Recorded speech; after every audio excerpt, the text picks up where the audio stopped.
انہی دنوں مجھے اپنی کمپنی کی طرف سے امریکہ جانا تھا. 2 ماہ کے لیے مجھے وہاں رہنا تھا اور ابھی مجھے صرف ایک ہی ہفتہ ہوا تھا کہ اچانک امی کے انتقال کی خبر ملی. مجھے یقین ہی نہیں آیا. میں تو انہیں بالکل ٹھیک صحیح سلامت چھوڑ کے آیا. پھر اچانک کیا ہو گیا؟ میں نے فوراً واپسی کے لیے فلائٹ تلاش کی، مگر جس فلائٹ میں مجھے سیٹ مل رہی تھی وہ 5 دن کے بعد کی تھی. 5 دن کے جانے کے بعد مطلب یہ تھا کہ میں ان کا چہرہ نہیں دیکھ پاتا. میں نے دوسرے دن کی فلائٹ میں سیٹ حاصل کرنے کے لیے بے انتہا کوشش کی مگر ناکام ہو گیا. فون پر روتے ہوئے میں نے بڑے ماموں کو امی کو دفنانے کی اجازت دے دی. اس رات جب امی کو یاد کرتے ہوئے میں پھوٹ پھوٹ کر رو رہا تھا تو مجھے یاد آیا میں نے مہرین کو بھی اس کی ماں کا چہرہ نہیں دیکھنے دیا تھا. اور جب میں اسے لاہور جانے کی اجازت نہیں دے رہا تھا تو امی نے روتے ہوئے کہا تھا، کل کو جب میں مر جاؤں نا تو خدا تمہیں بھی میرا چہرہ نہیں دیکھنے دے گا. یہ کیوں بھول رہے ہو اسود؟ اتنا ظلم نہ کرو کہ تمہارے ساتھ ساتھ میری بھی بخشش نہ ہو. اور میں ان کی بات یاد آنے پر ایک دم ساکت ہو گیا. واقعی ان کی بات سچ ہو گئی تھی. میں ان کا چہرہ نہیں دیکھ پایا. 5 دن کے بعد جب میں کراچی آیا تو گھر میں ایک عجیب سی ویرانی تھی. نانی، امی، ماموں سب یہیں تھے. پھر بھی ایسا لگتا تھا گھر میں کوئی نہیں ہے. امی کے 10ویں تک سب لوگ یہیں رہے، پھر سب واپس چلے گئے. مشال کی امی بھی امی کی موت پہ آئی تھی.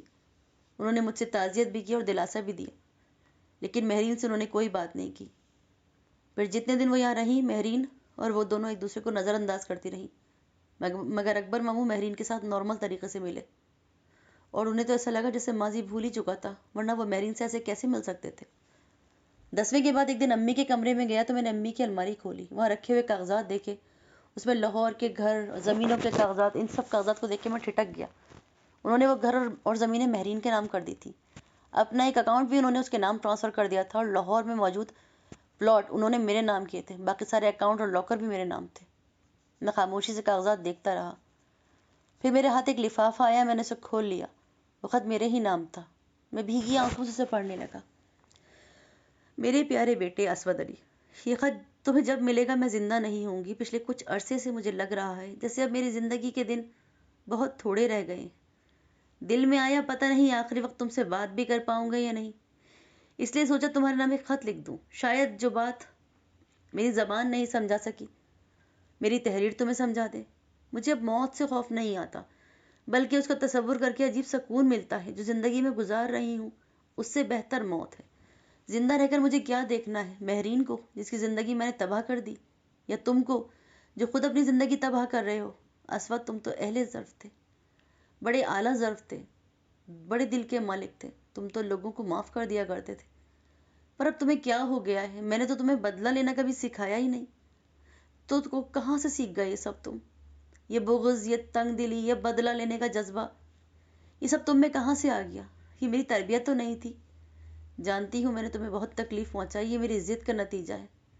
پر اس غلطی کی اتنی بڑی سزا مجھے ملے گی مجھے نہیں پتا تھا. میں پچھتا رہی ہوں، بہت پچھتا رہی ہوں، مگر میں نہیں چاہتی پچھتاوے تمہارا مقدر بھی بنے. مہرین کو معاف کر دو، وہ اتنی سزا کی مستحق نہیں ہے. مشیل تو مر چکی ہے، وہ کبھی واپس نہیں آئے گی، مگر جو زندہ ہے اسے مت مارو، اسے معاف کر دو. یہ تم سے میرا آخری مطالبہ ہے. اگر پورا کر دو گے تو زندگی میں نہیں مگر مرنے کے بعد سکون سے رہوں گی. امید ہو اپنی ماں کی یہ آخری خواہش ضرور پوری کرو گے. خدا تمہیں ہمیشہ اپنی امان میں رکھے. تمہاری ماں. پتہ نہیں میں نے کتنی بار اس خط کو پڑھا اور کتنی ہی بار میں وہاں بیٹھا اور امی کی الماری بند کرنے کے بعد میں نے سارے کاغذات اپنے کمرے میں لا کے رکھے. ملازم کو میں نے مہرین کو بھیجنے کے لیے کہا. وہ تھوڑی دیر بعد آئی اور سوالیہ نظروں سے مجھے دیکھنے لگی. میں نے کاغذات اس کی طرف بڑھا دیے. یہ کیا ہے؟ اس نے انہیں پکڑا بھی نہیں. امی نے لاہور والا گھر اور زمین تمہارے نام کر دی ہیں، یہ اسی کے کاغذات. مگر مجھے ان کی ضرورت نہیں ہے. بہرحال یہ تمہارے ہیں، چاہے تمہیں ان کی ضرورت ہے یا نہیں ہے. میں نے یہ پیپر ٹیبل پہ پھینکتے ہوئے کہا. وہ خاموش رہی. بیٹھ جاؤ، میں نے اسے کہا. وہ حیرانگی سے مجھے دیکھتی رہی. جب میں نے تم سے شادی کی تھی تو میں نے فیصلہ کیا تھا کہ میں ساری زندگی تمہیں سکون سے نہیں رہنے دوں گا، تمہیں کچھ بھی مت دوں، لیکن میری ماں کی آخری خواہش یہ کہ میں تمہیں معاف کر دوں. سو مہرین میں تمہیں معاف کر رہا ہوں. حالانکہ یہ میرے لیے بہت مشکل ہے. میرے دل میں تمہارے لیے نفرت کے علاوہ کچھ بھی نہیں، لیکن میں پھر بھی تمہیں معاف کر رہا ہوں. جو پابندیاں میں نے تم پہ لگائی تھیں وہ آج سے ہٹا رہا ہوں. اب تمہیں حق دے رہا ہوں کہ جو چاہے کرو، جیسے چاہے کرو اور جس سے چاہے ملو. وہ بے تاثر چہرے کے ساتھ مجھے دیکھتی رہی. پھر اس نے کہا، لیکن مجھے معافی نہیں چاہیے. میں جیسے رہ رہی ہوں میں بہت خوش ہوں، میں ایسے ہی رہنا چاہتی ہوں، مجھے کسی چیز کی ضرورت نہیں ہے، یہ سزا میرے لیے بالکل ٹھیک ہے، بہت مناسب ہے، مجھے اب کوئی شکوہ نہیں ہے۔ میں کچھ دیر اس کا چہرہ دیکھتا رہا۔ میں نے کہا تم جیسے چاہو رہ سکتی ہو، تم آزاد ہو۔ میری بات ختم ہونے پر اٹھ کر کمرے سے چلی گئی۔ وشال ٹھیک کہتی تھی، میں کہاں بہادر ہوں، میں تو بہت بزدل ہوں، جو بھی کہتا ہوں وہ نہیں کر پاتا۔ ایک بار پھر میں نے امی کی خواہش کو وشال کی آخری خواہش پہ ترجیح دی، اور میں پھر بھی کہتا تھا مجھے وشال سے محبت ہے۔ مہرین نے اپنی روٹین نہیں بدلی تھی، وہ اسی طرح رہتی تھی جیسے وہ پہلے رہتی تھی۔ پہلے کی طرح اپنا کھانا الگ پکاتی تھی، انہی کپڑوں میں ملبوس رہتی تھی جو وہ پہلے پہنتی تھی، اسی طرح کارپیٹ پہ سوتی تھی، ویسے ہی سارا کام کرتی تھی۔ کسی جگہ بیٹھتی تو کئی کئی گھنٹے وہیں بیٹھی رہتی۔ میں نے اس کی کسی حرکت پہ اعتراض نہیں کیا، میں اب ایسا کرنا ہی نہیں چاہتا تھا۔ پھر 2.5 سالوں میں پہلی بار میں نے جب اسے کچھ رقم دینے کی کوشش کی تو وہ خوفزدہ ہو گئی۔ مجھے ان روپوں کی ضرورت نہیں ہے، جب ضرورت پڑے جب خرچ کر لینا۔ میں نے روپے اس کے ہاتھ میں تھمائے۔ وہ عجیب سی نظروں سے انہیں دیکھتی رہی، پھر وہ کتنی دیر مٹھی میں دبا کر انہیں صوفے پہ بیٹھی رہی۔ میں اس رات اسٹڈی میں کچھ فائلیں دیکھ رہا تھا جب مجھے کافی کی طلب ہونے لگی۔ ملازم تھوڑی دیر پہلے ہی کافی دے کے گیا تھا، اور عام طور پہ رات کو میں صرف 1 کپ کافی پیتا تھا، مگر کام بہت کرنا تھا تو میں ایک کافی بنانے کچن میں چلا گیا۔ ملازم اس وقت کوارٹر میں جا چکے تھے۔ کچن کی لائٹ آن تھی۔ مجھے یاد آیا مہرین اس وقت کچن میں ہوگی اور رات کو کچن صاف کرنے کے بعد ہی کمرے میں جاتی تھی۔ میں نے سوچا اسے کافی بنانے کے لیے کہہ دوں۔ کچن میں داخل ہوا تو پہلی نظر میں مجھے وہاں نظر نہیں آئی، مگر گردن گھمانے پر وہ مجھے نظر آ گئی۔ ڈائننگ ٹیبل کے دوسری طرف وہ دیوار سے ٹیک لگائے زمین پہ بیٹھی تھی۔ میں دبے قدموں سے گیا۔ وہ کچھ بولتے ہوئے فرش پہ انگلی سے لکھ رہی تھی۔ لکھتے لکھتے وہ دوسرے ہاتھ سے اپنی تحریر مٹا رہی تھی۔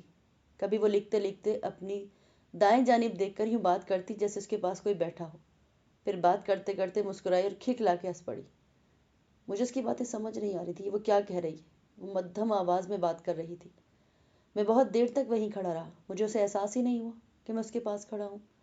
وہ اسی طرح فرش پہ لکھتی اور مٹاتی رہی اور دائیں جانب دیکھ کر بات کرتی رہی۔ میں بے یقینی کے عالم میں اسے دیکھتا رہا، پھر میں نے اسے آواز دی۔ پہلی آواز پہ وہ میری طرف متوجہ بھی نہیں ہوئی، مگر دوسری آواز پر ایک دم ہڑبڑا گئی۔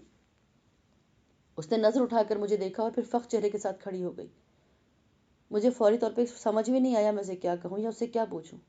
مجھے کافی چاہیے۔ کچھ دیر اسے دیکھنے کے بعد میں نے اسے کہا۔ وہ سر ہلا کر خاموشی سے کوکنگ رینج کی طرف چلی گئی، اور مجھے حیرت ہوئی کہ وہ پانی بوائل کرنے کے لیے کافی میکر کی طرف نہیں گئی۔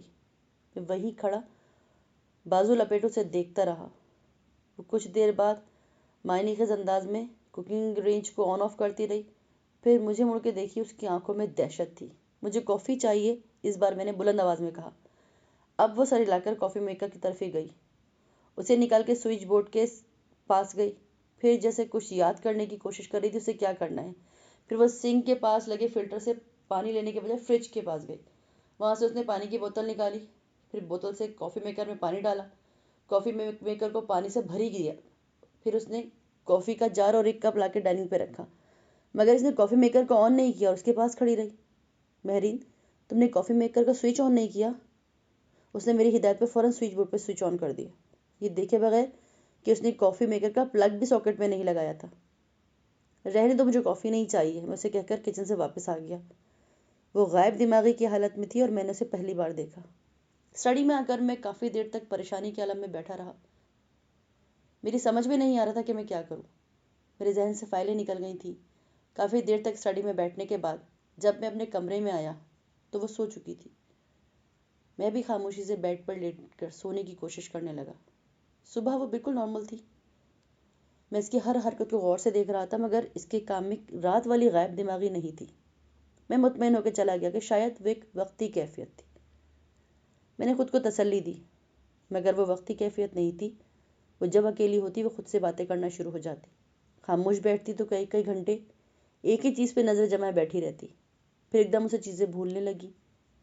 وہ سامنے رکھی ہوئی چیز کو بھی تلاش نہیں کر پاتی، اسے کونے کھدرے میں ڈھونڈتی رہتی۔ میری پریشانی میں دن بدن اضافہ ہونے لگا۔ اسے معاف کر دینے سے پہلے اگر اس کا یہ حال ہوتا تو مجھے بہت خوشی ہوتی، مجھے بہت سکون ملتا، مگر یہی مکافات عمل تھا۔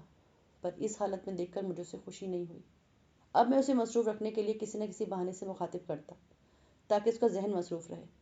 ایک دن میں اس کے لیے کچھ کپڑے لے کر آیا اور میں نے اسے کہا کہ وہ ان میں سے کوئی لباس پہنے۔ اس نے خاموشی سے میرے حکم کی تعمیل کی، ایک لباس بدل کے آ گئی۔ 2.5 سال بعد اس نے کوئی نیا لباس پہنا۔ مجھے اسے کچھ کہنے کی ضرورت ہی پیش نہیں آئی۔ پتہ نہیں کہاں سے کوئی زیور نکال کے لائی، ڈریسنگ کے سامنے بیٹھ کے پہننے لگی، پھر برش سے اپنے بال بنانے لگی، پھر ایک دم جیسے میری کمرے سے موجودگی سے بے نیاز ہو گئی۔ وہ بس بالوں میں برش کرتے آئینے میں اپنے آپ کو دیکھتی رہی۔ پھر پتہ نہیں کیا سوچ کر اس نے زیورات اتار دیا اور ڈریسنگ کے سامنے سے اٹھ گئی۔ میں نے کہا کیوں اتار دیا، پہنی رہتی۔ اس نے ایک نظر زیورات کو دیکھا اور پھر میری طرف دیکھ کے کہا، زیورات تو صرف مشال کو اچھے لگتے ہیں،